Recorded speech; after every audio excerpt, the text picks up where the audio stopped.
hemos estado avanzando y es lo que les voy a contar hoy, qué estamos haciendo y qué ideas les doy prácticas y concretas para mejorar esos bricks y para mejorar ese rendimiento, para que ustedes comiencen a hacer ensayos con esas ideas. Yo sé, colegas, que ustedes tienen esa capacidad de superar rápidamente este impasse que está sucediendo con el maracuyá para el jugo. A ver, eso. Esta es Stoflux, hacemos uvas sin semilla, uvas con semilla. Fue un complique llegar a los bricks. Y ustedes saben que uva de mesa sin 16 bricks no la compran. Ahora ya tenemos los bricks, tenemos el color y llegó el famoso proyecto de maracuyá, donde estamos produciendo en ciclos de 18 meses y hacemos una primera cosecha entre los 6 y 8 meses. Usted sabe que Colombia no tiene frío en la zona donde estamos, que es el Valle del Cauca. La temperatura es constante, 22-24 grados, en la noche baja 19. Entonces sembramos cualquier día del año y obtenemos las cosechas. Podemos hacer cosechas consecutivas todo el año. Claro, nos afectan las lluvias. En la zona donde yo estoy son 600, 800 milímetros al año, es bimodal, pero cualquier día llueve. Y en las otras zonas de producción fácilmente pueden llover 1000, 1200, 2000, 2500 milímetros al año, y eso es todo un reto, porque así como cambia el clima, también la respuesta del suelo cambia, ¿sí? Entonces nuestras arcillas 2-1 se dilatan, se sellan cuando está lloviendo, cuando hace mucho calor entonces se resquebrajan, si no mantenemos la capacidad de campo. Es todo un reto. Trabajar en Colombia es tal cual como trabaja un médico en la sala de cuidado intensivo de un hospital, ¿sí? Por el cambio continuo. Pero ese es el reto y nosotros, ingenieros agrónomos, estamos para esos retos, y más ustedes los peruanos. A mí me encanta venir a Perú, lo he venido varias veces en diferentes circunstancias, por la uva, por el maracuyá. ¿Y por qué me encanta venir? Porque ustedes se enfrentan a esos retos en el sector agrícola y lo sacan adelante. Yo veo el progreso cada vez que vengo. Bueno, también tenemos uvas de vino, esta variedad Shiraz. Nos hemos dedicado a las labores imposibles, que no se podía porque era el trópico. Mentiras, tenemos 26, 25 bricks, a veces 21, y hacemos un vino. Unos argentinos están ayudando a hacer este vino. Son parcelas de demostración, pero estamos teniendo resultados interesantes. Entonces sí podemos tener bricks, ¿sí? Y este es el mensaje que yo les traigo hoy. Sí se puede, colegas.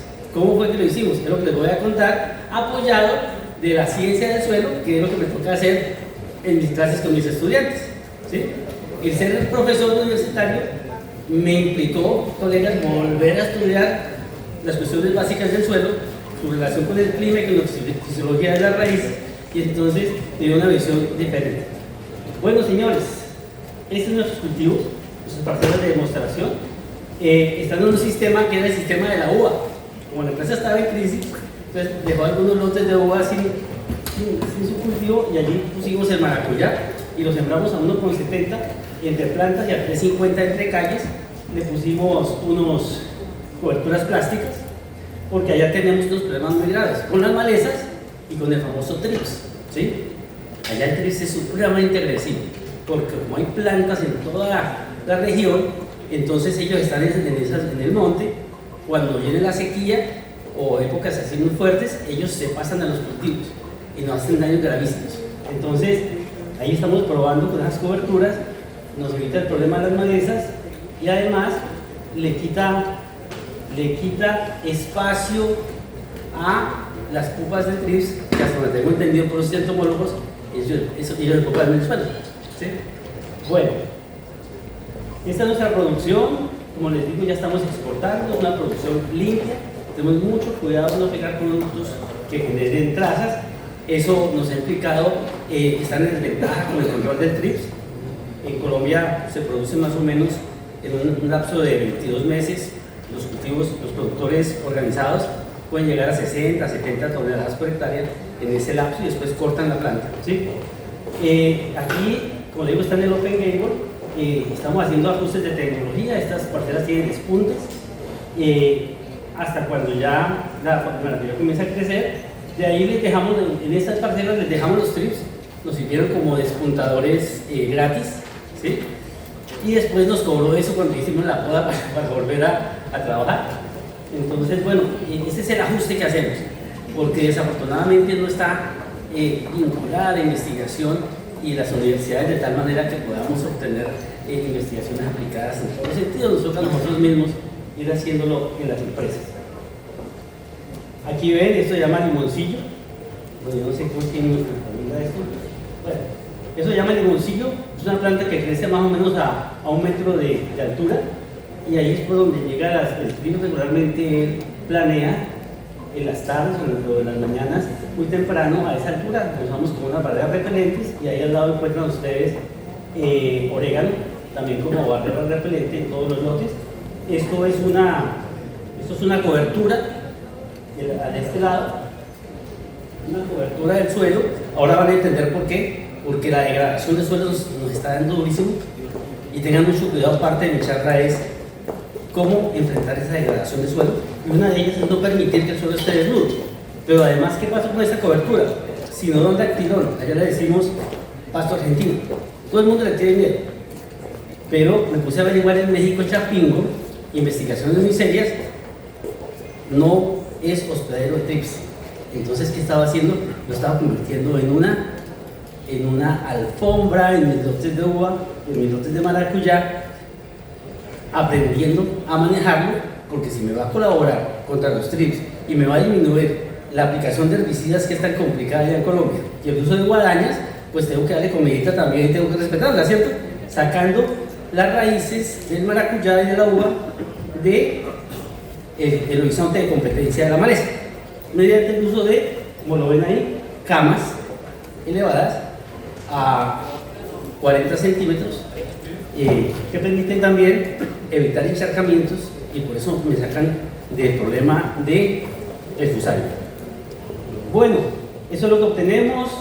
Nosotros cosechamos todos los días, aún los domingos, porque es que no podemos permitir que la fruta caiga al piso. Si cae al piso no se puede exportar. Bueno, a lo que vinimos. Tengo poco tiempo y muchas diapositivas, pero el mensaje es muy concreto.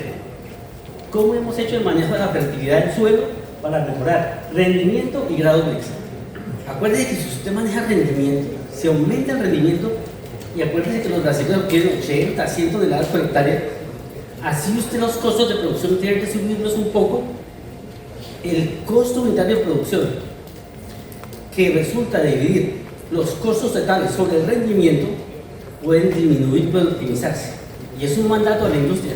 No los podemos poner a competir si no tenemos una fruta con un costo unitario de producción adecuado, y a su vez su propia rentabilidad como agricultor va a depender de que ese costo unitario sea pequeño, para que el margen unitario de contribución a los costos fijos que genere cada kilo de maracuyá le permita a usted vivir bien, ¿cierto? Hacer un buen negocio. Pero eso depende de la ingeniería agronómica y del trabajo del agricultor que se maneje. Los grados BRICS, claro, eso, como les digo, llevamos años luchando por los grados BRICS de la uva, y no nos fue tan complicado hacerlo maracuyá. Pero miremos entonces qué es lo que se requiere, ¿sí? Lógico que todos los elementos se requieren, la ley del mínimo, todo esto, pero ¿qué hemos notado ya que se requiere? Pues yo aquí no encuentro. El potasio, en resumen, para no hacerles aquí disertaciones de fisiología, que no la conozco porque no soy fisiólogo, soy de suelos, actúa en el llenado de frutos y en la acumulación de azúcares. El zinc, los crecimientos apicales. Acuérdense que el maracuyá tiene más canastillas, como le dicen aquí antes de la flor, ahí le decimos canastilla. Entre más crezca la rama, más canastillas, más producción. Acuérdense que el maracuyá aborta a veces el 70% de sus flores, ¿cierto? Pero necesitamos tener una buena cantidad de canastillas para hacerlo. El hierro, que hace el tema del color, el boro, con su crecimiento apical, el cuajado de frutos, y mire el azúcar, importantísimo para ustedes. ¿Por qué? Porque da ese sabor que ayer calificaban como el sabor específico del Perú, ¿sí? Y ese azufre nos permite, aplicándolo en formas como azufre elemental, como ácido sulfúrico, como yeso, como ácido sulfúrico, mejorar el pH del suelo y mejorar la disponibilidad de estos nutrientes. Bueno, pero hoy me quiero enfocar en dos nomás. en el zinc y en el potasio. ¿Zinc por qué? Porque el zinc hace semillas, hace pepas. Cuando yo hacía agua sin semilla, yo empecé a trabajar con el zinc porque tenemos problemas en la disponibilidad de zinc. Y entonces de pronto me llamaron del supermercado: señor, usted me dijo que no va sin semilla. Sí, claro que sí, paría su grabán. Mira que tiene semillas. Nuestro cine estaba haciendo que se formaran hermosos de semillas, no eran semillas de verdad. Fíjense ustedes aquí, ay, me hizo falta esto. Fíjense ustedes aquí, esta es una gráfica del señor Malavolta, maracuyá amarillo, Brasil, da la edad del fruto en días y la acumulación de nutrientes. Miren cuál es el que más acumula: zinc. Colegas, empiecen a hacer trabajos en zinc, ¿sí? Porque esa es la forma de aumentar el rendimiento. Acuérdense que hablaban aquí de 300 semillas, digamos pepas, 300 pepas. El productor de maracuyá no es un productor de pepas, ¿cierto? Que tiene arilo, y ese arilo tiene que estar dulce, ¿correcto? Ahora, claro que está el hierro, muy importante, el manganeso, el cobre, el boro, pero hoy quiero que nos concentremos en el famoso zinc. Miremos esto: distribución porcentual de maracuyá amarillo y maracuyá morado, de oro, cobre, hierro, manganeso, zinc. Miremos el zinc. Fíjense que tiene una gran participación en los frutos, ¿sí? Por eso, y conociendo sus suelos, yo antes de venir, y porque he venido varias veces, he estado mirando sus suelos de pHs neutros, altas concentraciones de calcio, magnesio, o unos pHs un poquito altos, algunos con carbonatos. Otros suelos de ustedes son andisoles o andosoles, como dicen aquí, y tienen un comportamiento diferente. Entonces tienen que tener mucho cuidado con esa disponibilidad del zinc, porque lo necesitamos para hacer rendimiento, crecimiento de terminales, por tanto más flores, y producción de semillas, de buenas semillas para que tengan un buen arilo. Pero ¿cómo les metemos el BRICS? Acumulación de macronutrientes en plantas de maracuyá amarillo y morado a 370 días de edad, Malavolta, INPI, Brasil.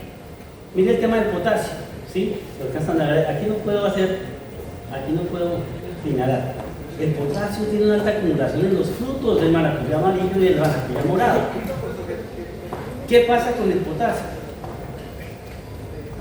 Bueno, el potasio es ese elemento que coge los carbohidratos de las hojas, lo echa en el bolsillo y se lo lleva a los frutos.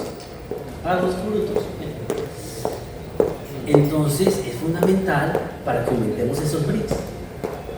No se puede pasar en la dosis, pero es importantísimo que lo tengan en cuenta. Entonces, dos conceptos claros, ingenieros, de los que yo y colegas y agricultores del que yo les traigo, es para responderle a la industria como necesitamos, con mayor rendimiento, que implica mejoras en su bolsillo y precios adecuados para la industria. Y en el BRICS tengan cuidado con dos elementos muy importantes: el zinc y el potasio. Listo. ¿Qué pasa con el zinc? Me puse a revisar literatura y dice que principales funciones del cultivo de la flor: actúa en procesos de maduración y producción de semillas. Maracuyá semilla, hermano.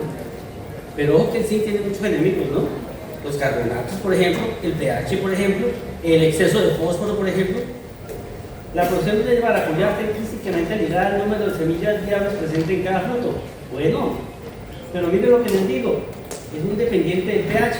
La planta lo absorbe como zinc más 2, pero el pH 4, el pH 5, ya el pH 7, 8, empezando desde 6, comienza a disminuir su disponibilidad. Por eso nuestra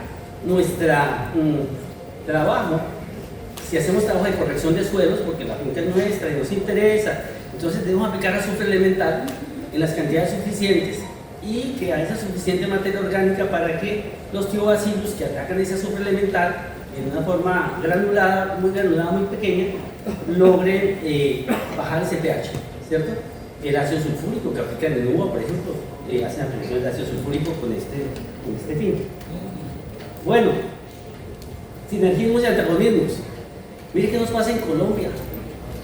Nuestros suelos de la zona plana donde yo estoy trabajando son arcillas 2-1, monorillonitas, vermiculitas. Ellas no fijan fósforo, ellas fijan potasio. Por eso siempre recuerdo que teníamos problemas con el TRIX, porque los suelos no fijan potasio. Pero la gente se le ha metido en la cabeza que hay que aplicar mucho fósforo, ¿sí? Y eso pues financiado también por a veces casas que producen fósforo y entonces empiezan a hacer entonces la gente empieza a aplicar fósforo, causando una deficiencia inducida de zinc. Entonces la respuesta a veces del agricultor es aumentar mucho las dosis de zinc. Pero cuidado compañeros, el zinc es un metal pesado, no puede dejarlo acumular tampoco en el suelo. Esto es una delicada equilibrio para lograr los resultados sin degradar el suelo. Bueno, aquí dice lo mismo, el fósforo interactúa negativamente con hierro, manganeso, zinc y cobre. No se pasen el fósforo, compañeros. Si ustedes tienen arcillas 2-1, que sé que las tienen de los vertisoles de la zona norte del Perú, me dice la literatura, entonces más bien usen solubilizadores de fósforo, es lo que estamos usando allá, materias orgánicas que vienen con solubilizadores de fósforo para evitar excesos en el uso del fósforo. Ese es un tipo de cosas, ingenieros, como le podemos colaborar a los productores. El productor sabe producir y él intenta que nosotros tengamos la solución de todo. Esto es muy complejo, tiene que ser una interacción entre la investigación, el desarrollo, el agricultor, lo que nosotros sabemos y nosotros podemos aportar desde la ciencia del suelo, la ciencia de la fisiología. La deficiencia de zinc suele presentarse con mayor frecuencia en suelos arenosos. Bueno, ustedes tienen arenosos muy frecuentemente. Bueno, es lixiviado fácilmente en suelos arenosos, condiciones de pH alto, porque va a ser óxido de zinc, ¿cierto? Entonces, pH mayores de 7,4, ustedes tienen algunos suelos mayores de 7,4, porque es una de fibra y eso. O sea, tengan mucho cuidado con eso, pero no es agarrarse a aplicar zinc. Acuérdense que el zinc es un metal pesado, sino darle la condición al suelo para que pueda el zinc que tienen allí pueda subir a la planta. Listo. Materia orgánica, importantísimo, ¿sí? Todo lo que sea la mejora de la vida del suelo. Pero acuérdense que la vida del suelo se da si hay ¿qué? Si hay oxígeno, ¿cierto? Si el agua puede fluir fácilmente allá. Ahorita hablamos de eso. No sé, mire, esa es la gráfica que aparece en los libros sobre el potasio en las hojas, que es la flechita, cómo pasa de las hojas los azúcares, los carbohidratos y los lleva a los frutos. Por eso es importantísimo que hagamos pruebas con potasio, señores. Pero ¿qué pasa con el potasio? El potasio tiene dos comadres, son tres comadres. Una se pelean, se llaman calcio y magnesio, ¿cierto? Entonces, si hay mucho calcio y mucho magnesio, pelean contra el potasio. Nos pasa en el Valle del Cauca. Entonces se crea una deficiencia inducida de potasio. Y creo, por los análisis que vi, que a ustedes les puede pasar lo mismo en muchos de los fondos, sobre todo de la zona norte, ¿sí? Tengan mucho cuidado con competencia con calcio y magnesio, el famoso equilibrio de bases. Cuando ustedes cogen el análisis de suelo y van a hacer las recomendaciones, lo primero que hacen, ¿cierto?, es ver cómo está la relación de bases. Pero además, en suelos con arcillas 2-1, el potasio se fija dentro de las láminas de arcilla, ¿sí? Entonces, hay una fijación de potasio y por tanto ustedes tienen que trabajar la forma en que ese potasio quede disponible para las plantas. Deben tener en cuenta eso en sus dosis de potasio. Mire, para todos, saben que cuando vamos a analizar, hacer un análisis de suelos, tenemos que tener en cuenta la relación calcio-magnesio, calcio-potasio, porque si no se puede crear una deficiencia de potasio. Mire, mayor de 10, mayor de 0.2, calcio más magnesio de tanto, potasio mayor que 40. Listo. No siempre más nutrientes significa mayor productividad. Es el caso fosforo-zinc. Pilas con eso. Mire qué nos pasa en Colombia. En un estudio que se hizo en la zona plana del Tuluá, el 85% era muy alto en fósforo y el 69% era muy bajo en zinc, el otro 15% era medio. Y sin embargo, todos esos agricultores siguen aplicando fósforo, ¿sí? Por eso no podemos copiar y pegar las recomendaciones. Tenemos que ver nuestro entorno y nuestro suelo, ¿ve? y sin zinc, ¿sí? Por más que tengamos ahí, no hay nada, no hay pepas. Y si no hay pepas, no hay peso de maracuyá y este no es el problema. Relación calcio, magnesio, potasio en el mismo estudio. Miren que es que nuestros suelos tienen capas endurecidas, tienen horizontes que cambian de textura en corto profundidad.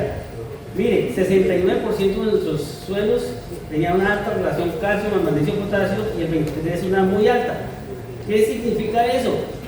Deficiencia industrial de potasio. Tengo que trabajar esa relación fuertemente. O sea, no es solo ir a aplicar y aplicar más y aplicar más, no, es mejorar la condición del suelo. Pero cuando en su análisis de suelo le sale contenido de arcillas 40%, 25%, no le dice qué tipo de arcilla. Esa es su función. En Colombia hay unos mapas del tipo de arcilla. Lo rojo son óxidos, lo amarillo son caolinitas, lo verde que son los valles interandinos de la costa son arcillas 2-1. Fíjense que la caolinita, la vermiculita que es 2-1 y la lópana, que es lo que ustedes tienen en los andosores, lo llamamos andisores, tienen comportamientos químicos y físicos completamente diferentes. Por ejemplo, la caolinita fija fosfatos, la vermiculita, que es una arcilla 1-1, no es expandida, la vermiculita fija potasio, amonio y algunos pesticidas. La alófana, que es las rocas volcánicas que ustedes tienen en los andosores del sur, fijan fosfatos y pesticidas. Hay que tener muy en cuenta cuál es el tipo de arcilla a la cual le vamos a hacer la recomendación. Sigamos porque ya voy. Los carbonatos, enemigos de nuestros elementos menores, porque los fijan. Pues tenemos que trabajar carbonatos. Si las aguas que estamos trabajando, que sé que ustedes tienen aguas salinas y de pronto tienen contenidos altos de calcio y de magnesio, son bicarbonatos que después en el suelo convierten en carbonatos. Esos carbonatos sellan los poros del suelo. Tenemos que trabajarlos porque nos puede estar afectando la deficiencia de zinc. Bueno, pero ¿dónde están las raíces? Sí, claro, que tenemos por goteo y no sé qué. ¡Ojo! Esta es la parcela demostrativa. Le hice unos cortes, yo le hice camas para que las raíces se fueran por allá. Tienen 2 líneas de goteo, pero resulta que las raíces se salen de la cama. Mire, esta es una zanja hecha en la mitad de las 2 camas, está a 350 metros, ¿sí? Resulta que la raíz no se comporta como yo pensaba. Y entonces, ¿cómo la voy a regar? Allá porque llueve. Entonces la raíz se sale. Por favor, hagan equipo con los fisiólogos. Me hubiera gustado ver aquí fisiólogos sentados, ¿cierto? Para que nos digan cómo es que se comportan sus raíces. La vez pasada, cuando estuvimos en Trujillo, hice sacar raíces del suelo y veía que tenían ese comportamiento. Pero fíjese una cosa, ¿por qué en Colombia las cosas casi no funcionan? Es una cuestión de fisiología. Porque las raíces respiran y las hojas hacen fotosíntesis. Cuando se corta el follaje, cuando pasa en uva, por ejemplo, no hay problema porque es que la vid acumula carbohidratos y nutrientes dentro de su estructura esperando el invierno. El maracuyá no. Aquí porque ustedes tienen frío, a lo mejor la planta se queda más quieta. En nuestra condición, cuando hacemos podas, como la raíz ha seguido creciendo, pues tiene un demasiado volumen y va a respirar muchísimo. Entonces, la relación transpiración-fotosíntesis se puede ver afectada y eso puede ir en contra de la misma planta porque deja morirse raíz. Entonces, miremos dónde están. Y si va a poner riego, miren dónde están las raíces, ¿sí? Porque nos va a poner el riego solamente una parte, nos pasó alguna vez y resulta que las otras raíces están a quedar secas y ¿qué va a pasar allí? Bueno, sigamos. Raíces superficiales, esquema radicular está en 25-40 centímetros, máximo 18. Pero, señores, esa es una raíz y llega a la solución de suelo, ¿cierto? Y toda la relación de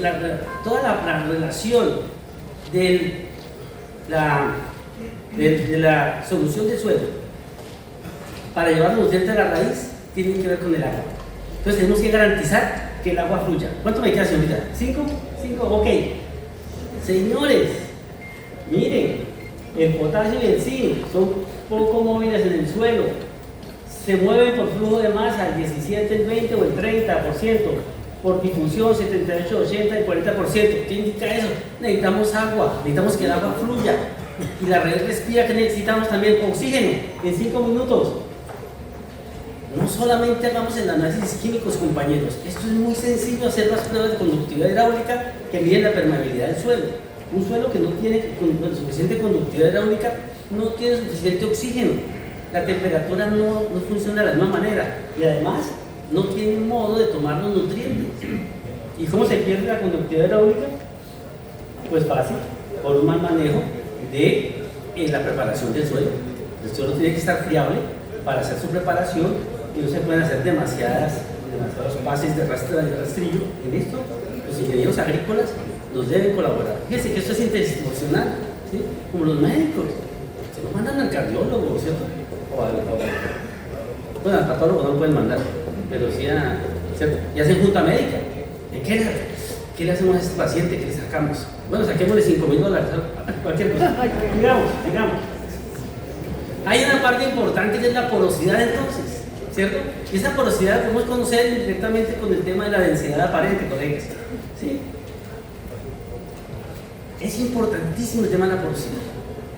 Cuando hablamos de degradación de suelos, son suelos que pierden la porosidad, ¿sí? Es que me queda poquito tiempo, pero bueno, eso depende del tamaño de las partículas. Acuérdense que, miren, este es un grano de arena respecto a un gramo de limos y un gramo de arcilla. Por eso es tan diferente el comportamiento de los suelos en diferentes texturas, ¿sí? Pero ojo, por eso el agua se mueve de forma diferente en las diferentes texturas del suelo. Pero su densidad aparente, miren, los suelos arenosos tienen mayor densidad aparente que los suelos arcillosos, porque los suelos arenosos tienen menos volumen de poros, a pesar de que tengan poros más grandes, ¿sí? Pero si hay una densidad aparente de 1.9 a 1.95, seguramente el suelo está compactado. Aún antes de eso, sus andesoles tienen que estar en 0.85, sus suelos arcillosos en 1.05, 1.010. Muy importante, pero ojo, el análisis de suelos solo nos da la textura. Pero hay suelos con similar textura que presentan propiedades físicas diferentes. ¿Según qué? Según la estructura del suelo, ¿sí? Señores, tenemos que volvernos los garantes de la salud de la estructura del suelo, porque es lo que nos va a permitir que ese suelo se mueva el agua, se mueva el oxígeno, la temperatura sea adecuada y puedan tomar los nutrientes que necesitamos y hacer las correcciones que necesitamos. Pero no solamente la primera capa, hay que irnos a profundidad que hay, hacer calicates.